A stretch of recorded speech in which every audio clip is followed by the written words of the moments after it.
96 ዓመቴ ነው። ባለቤቴ እስኪሞት ድረስ ለ64 ዓመታት አብረን ኖረናል። ዛሬ ማንም ሊሰማው የሚያስፈልገውን አንድ ትልቅና ሚስጥራዊ እውነት ልንገራችሁ። ምናልባትም እናንተም ያገባችሁት ትክክለኛውን ሰው ላይሆን ይችላል። ይህ ደግሞ ችግር የለውም። ይህንን ቪዲዮ ከመዝጋታችሁ በፊት ላብራራላችሁ። ምክንያቱም አሁን የምነግራችሁ ሚስጥር እኛ ለ64 ዓመታት አብረን እንድንዘልቅ ያደረገን ብቸኛ ምክንያት ነውና። ይህም ስለ ፍቅር፣ ስለ ትዳርና ስለ ሕይወት አጋር ከሚወራውና ከሚታወቀው ነገር ሁሉ በተቃራኒ ነው። የ24 ዓመት ወጣት እያለሁ ነበር ሮበርትን ያገባሁት። መልከ መልካም፣ ደግ፣ ፋብሪካ ውስጥ ጥሩ ሥራ ያለውና የሚያስቀኝ ሰው ነበር። ጓደኞቼ ሁሉ የታደልሽ ነሽ ይሉኝ ነበር። እናቴ በሰርጌ ቀን በደስታ አለቀሰች። የሕይወት አጋሬን የሚሆነኝንና የሚገባኝን ሰው ያገኘሁ መስሎኝ ነበር። ነገር ግን ገና በሦስተኛው ዓመታችን ነገሩ ሁሉ ግራ አጋባኝ። ሳህን አጥቦ አያስቀምጥም። እኔ ማውራት ስፈልግ እሱ ዝም ይላል። እኔ ጸጥታ ስፈልግ እሱ ማውራት ይጀምራል። ገንዘብ አጠቃቀማችን የተለያየ ነበር። ልጃችንን የሚቀጣበት መንገድ አይመቸኝም ነበር። በእናቱ ምክንያት እንጣላለን፣ በጓደኞቼ ምክንያት እንጣላለን። አሁን ሳስባቸው ትርጉም በሌላቸው ትናንሽ ነገሮች ሳይቀር እንጨቃጨቅ ነበር። ያኔ ግን ሁሉም ነገር ለኔም ለሱም ትልቅ መስሎ ይታየን እና ይሰማን ነበር። እሱን በማግባቴ ተሳስቻለሁ ብዬ አሰብሁ። ትዳር እንዲህ መሆን አልነበረበትም፣ የተሳሳተ ሰው ነው ያገባሁት ብዬ ደመደምኩ። በ27 ዓመቴ የ2 ዓመት ሴት ልጅ ይዤ ለ30 ዓመታት በትዳር ከቆየችው ጎረቤቴ ማርጋሬት ጋር ቡና እየጠጣን ነበረ። ደስተኛ እንዳልሆንኩና ምናልባትም እኔና ሮበርት አንመጣጠንም ብዬ እንደማስብ ነገርኳት። አይዞሽ የተሻለ ሰው ይገባሻል ትለኛለች ብዬ ብጠብቅም እሷ ግን ሳቋን ለቀቀችው። የክፋት ሳቅ ሳይሆን ከልቧ ነበረ የሳቀችው።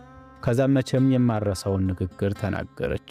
ልጄ፣ ሁላችንም ያገባነው የተሳሳተውን ሰው ነው። ዋናው ጥበብ ግን ያንን የተሳሳተ ሰው ትክክለኛ ሰው አድርጎ ለመቀበል መወሰኑ ላይ ነው አለችኝ። ያኔ የንግግሩ አልገባኝም ነበረ። አሁን ከ7-10 ዓመታት በኋላ ግን በደንብ ተረድቼዋለሁ።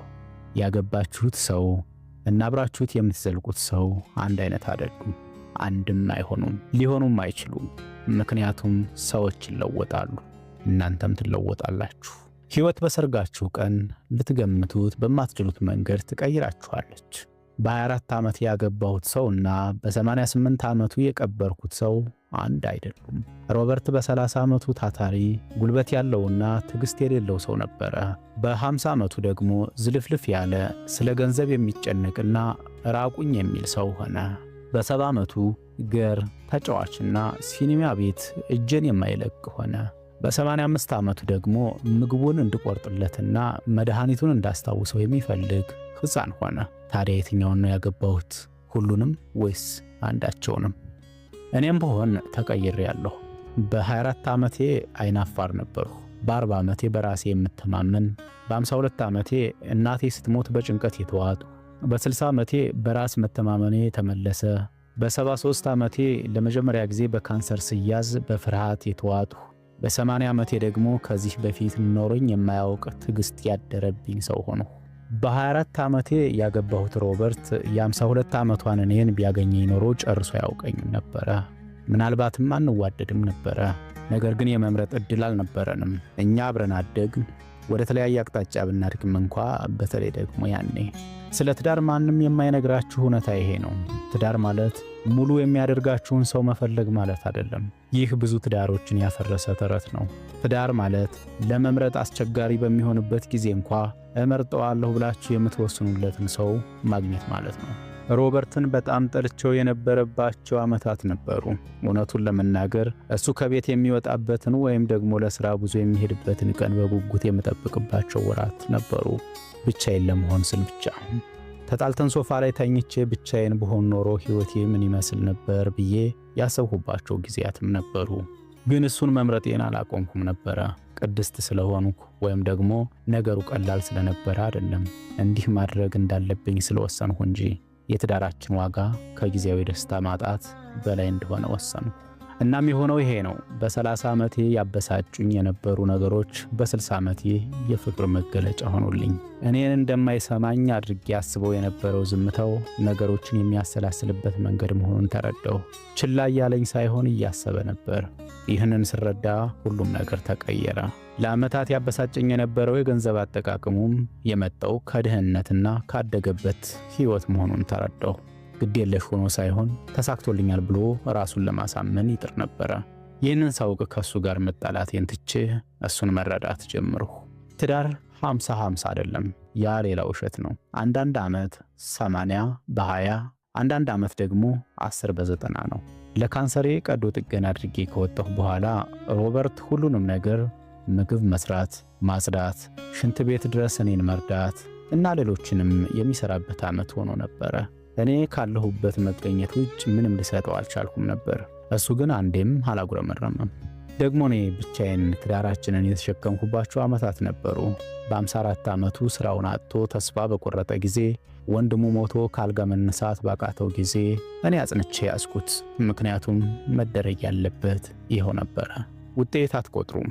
ይህንን አደረግኩለት፣ እሱ ምን አደረገልኝ ብላችሁ መቁጠር የጀመራችሁለት ትዳራችሁን አፈረሳችሁት። አሁን ያሉ ወጣቶችን ስመለከት ከትዳር አጋራቸው ብዙ ይጠብቃሉ።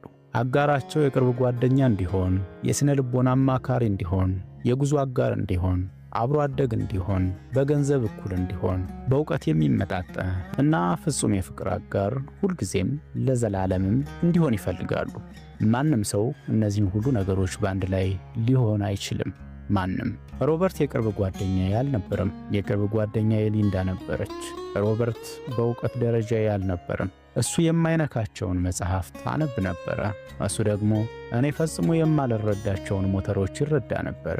አብዛኛውን ጊዜ ከህይወት የምንፈልገው ነገር የተለያየ ነበር፣ ግን እሱ አጋሬ ነበር። ያ ደግሞ በቂ ነበር፣ ከበቂም በላይ።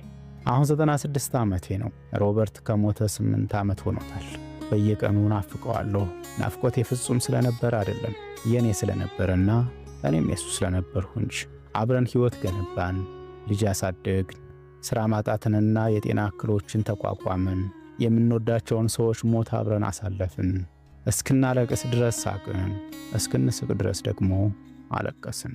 ትክክለኛውን ሰው ነው ያገባሁት? ይህ ጥያቄ ምንም ፋይዳ ያለው አይመስለኝም። እኔ ያገባሁት አንድን ሰው ነው። ከዚያም ሁለታችንም ደጋግመን ነገሩን ትክክለኛ ለማድረግ ወሰን። አሁን በትዳር ውስጥ ሆናችሁ ተሳስቼ ይሆን ብላችሁ የምታስቡ ከሆነ ልንገራችሁ፣ አዎ ምናልባት ተሳስታችኋል። ሁላችንም ተሳስተናል። ትዳር ሆነ ተብሎ የሚገባበት ስህተት ነው። ከዚያም ያንን ስህተት የህይወታችሁ ምርጥ ስኬት ለማድረግ ተግታችሁ ትሰራላችሁ። ጥያቄው ትክክለኛውን ሰው አገባሁ ወይ ሳይሆን ይህንን ሰው ለመምረጥ ፈቃደኛ ነኝ ወይ የሚለው ነው። በተለይ ነገሮች ሲከብዱ። ምክንያቱም ፍቅር ስሜት አይደለም፣ ውሳኔ ነው። ያንን ውሳኔ ደግሞ በየቀኑ ትወስኑታላችሁ። እኔ ሮበርትን ለ64 ዓመታት መረጥኩት። ለሌላ 64 ዓመታትም ቢሆን ደግሜ መርጠዋለሁ።